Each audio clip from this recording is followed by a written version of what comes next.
दिल्ली वो, दिल्ली वो, दिल्ली वो, दिल्ली वहाँ, दिल्ली यहाँ, हीरा बेटे ये क्या हो गया।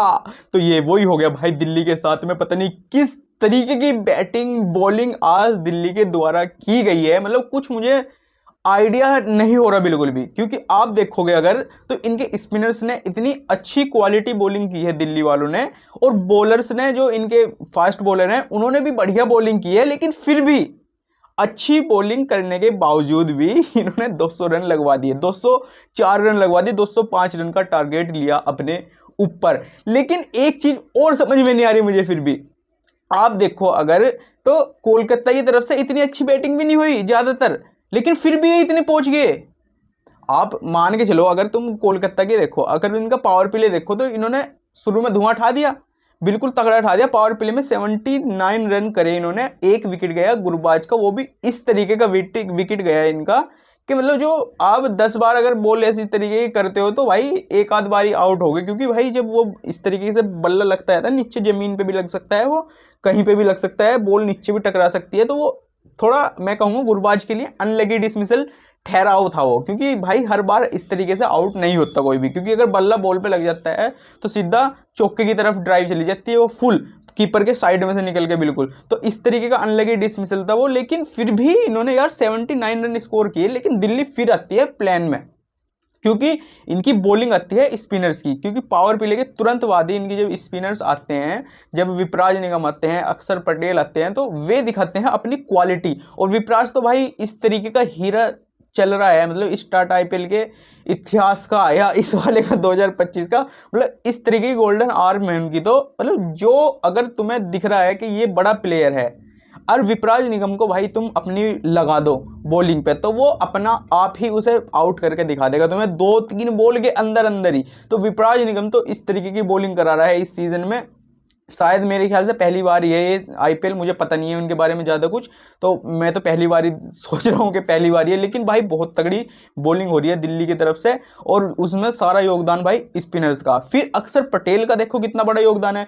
अब तुम देखोगे तो अक्षर पटेल अक्सर क्या करते थे, अक्सर क्या करते थे, वे पिच को देख के पावर प्ले में ही आ जाते थे बॉलिंग करने। लेकिन इस बार थोड़ा ऐसा नहीं हुआ, वे पिच पता नहीं उन्होंने किस तरीके से रीड करी, किस तरीके से नहीं, तो वे पावर प्ले में आए ही नहीं बॉलिंग करने। और कोलकाता की तरफ से देखो तो अनुकुल रॉय है उनका एक बच्चा, तो उसे बॉलिंग पे लगा दिया उन्होंने पहले ओवर में ही, विदाउट फास्ट बॉलर पहले ओवर में तुम्हारी कोलकाता की तरफ से भाई जा रहा है स्पिनर, और वो विकेट लेके भी आ रहा है। तो कितनी बड़ी कहानी पढ़ी भाई यहाँ पे कोलकाता ने रीड करा यहाँ पे पिच अच्छे तरीके से। इन पे दिल्ली वालों पे शायद इस तरीके से रीड नहीं हुआ, जो कि पावर प्ले इतना तकड़ा चला गया इनका। अगर एक आधा स्पिनर आ जाता, वो मान सकते हैं नारायण साहब जी थे वहाँ पे, आपकी गुरबाज साहब जी थे, तो थोड़ा सा हो जाता है, मतलब दिमाग में रहता है कि यार ये तोड़ देगा स्पिनर्स को हमारे। लेकिन फिर भी यार अगर आप बॉल करोगे तो भाई अगर तोड़ने के चांस है तो आपके विकेट लेने के चांस भी वहाँ पे क्रिएट होते हैं। तो इस तरीके का कुछ रहा। लेकिन जब इन्होंने दिल्ली वालों ने भाई लगातार, यू डोंट बिलीव कि लगातार 6 ओवर से 16 ओवर तक, यानी पूरे टोटल 10 ओवर भाई स्पिनर से कराए हैं, 10 ओवर लगातार स्पिनर से कराए हैं। मैंने अभी तक जितना आईपीएल देखा है, चाहे पिछले साल का हो चाहे ये हो, क्योंकि मैंने पिछले साल से देखा, तो पिछले साल का ये हो भाई, आज तक इस आईपीएल की हिस्ट्री में जब से मैं देखने लगा हूं, मैंने कभी अपनी लाइफ में भाई 10 लगातार ओवर स्पिनर्स के नहीं देखे, वो भी 2020 गेम्स में।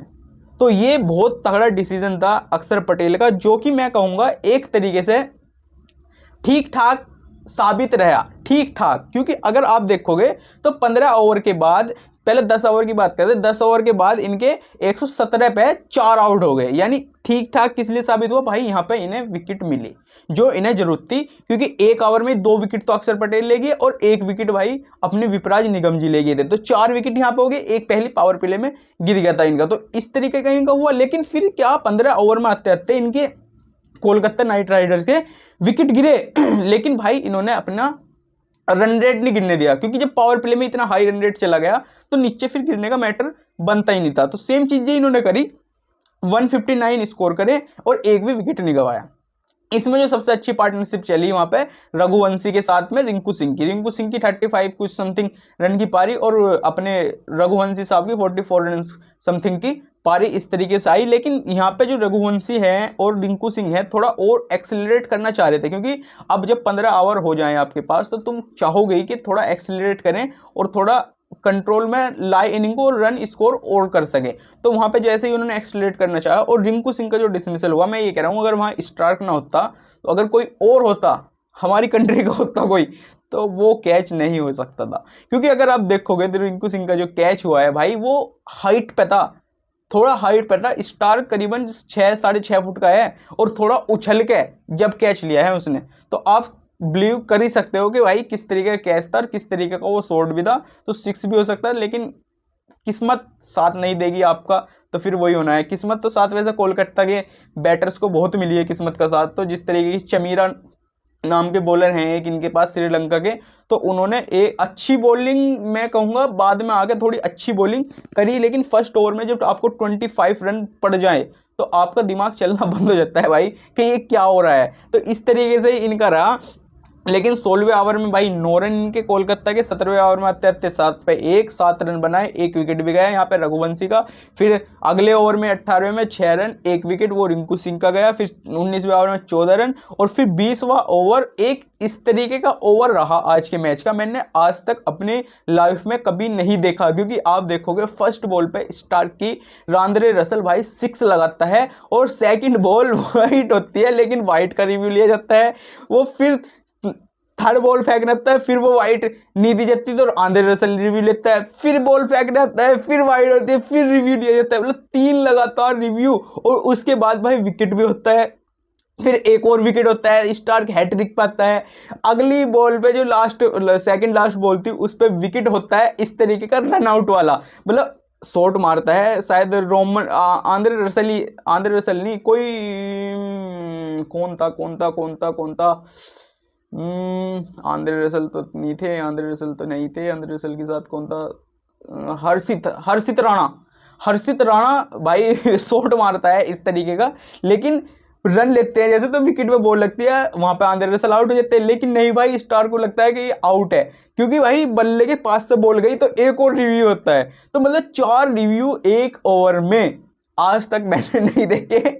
बहुत ही ज़्यादा कठिन तरीके का ओवर था ये। लेकिन भाई मैं ये भी कहूँगा अगर तुमने 204 रन लगवा दिए तो आपके पास इतनी क्वालिटी बैटर्स की है कि आप इतना चेस कर सको। तो इन्होंने पता नहीं किस तरीके से खेला है दिल्ली वालों ने, मेरे अभी तक समझ में नहीं आ रहा कुछ। क्योंकि आपकी चलो शुरुआत थोड़ी ठीक ठाक मिली ना, ऐसे भी नहीं कहोगे ज़्यादा बढ़िया ज़्यादा बेकार, बढ़िया शुरुआत मिली।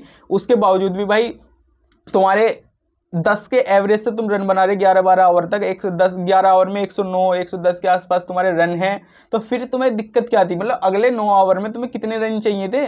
90-95 के आसपास आपको रन चाहिए थे, तो आप बना सकते थे। विकेट कितने डाउन थे आपके? कुल 3 डाउन विकेट थे। उसमें अभिषेक पटेल का तो चलो वो पहले ही हो गया था लड़का, फिर करुण नायर भी हो गया था। तो फिर यार मुझे समझ में नहीं इन्होंने क्या करा। केएल राहुल का समझ में नहीं आ रहा भाई, ना करुण नायर को तो बिल्कुल समझ में नहीं आ रहा। पहली इनिंग अगर इनकी करुण नायर साहब की हटा दें तो मुझे बिल्कुल समझ में नहीं आ रहा ये किस तरीके से खेल रहे हैं, क्या कर रहे हैं क्या नहीं। भाई मुझे ऐसा डर लग रहा है कि भाई भैया तुम्हें यार इंग्लैंड टूर पे जाना है, बिल्कुल इंग्लैंड टूर पे जाना है, तो कुछ ना कुछ तो करके दिखाना पड़ेगा आपको। तो ये मुझे समझ में नहीं आ रहा इनकी तरफ से। लेकिन फिर भी कोई दिक्कत नहीं है, दिल्ली को मैच जीतना चाहिए था। लेकिन अब जो ये नीचे टीम लग रही है पॉइंट्स टेबल में, सीएसके होगी, अपनी एसआरएच होगी, ये कोलकाता को भी कहूंगा मैं, क्योंकि इनका ऐसा है अगर एक मैच हारे तो खत्म है ये। लेकिन अब ये क्या करेंगी टीम में जो ऊपर टेबल टॉप पे है ना, उन्हें उनके सामने जब भी इनका मैच होगा तो ये टीमें डरे ना डरे, टेबल टॉपर जरूर डलेगा। क्योंकि भाई अगर टेबल टॉपर इसलिए डरेगा अगर इन्होंने उन्हें मार दिया एक मैच, तो यू डोंट नो कि भाई फर्स्ट से 4 पर आने में कितना समय लगता है। हम सब जानते हैं इस चीज के बारे में, तो इसलिए कह रहा हूं भाई इनसे बच के रहना। कोलकाता, सीएसके, एसआरएच, आरआरबी, वैसे इनके चांस भी हैं, लेकिन भाई फिर भी आप समझो तो अगर तुम इनसे हारोगे तो अपने चांस खो दोगे। सो प्लीज मेरा भरोसा कर लो, इनसे बचो, आराम से खेल लो, टॉप क्रिकेट खेल लो, मजा आएगा। आज के लिए इतना ही था भाई, मिलते हैं फिर कल को नहीं मिलेंगे, परसों मिलेंगे, जब तक के लिए राम राम जी।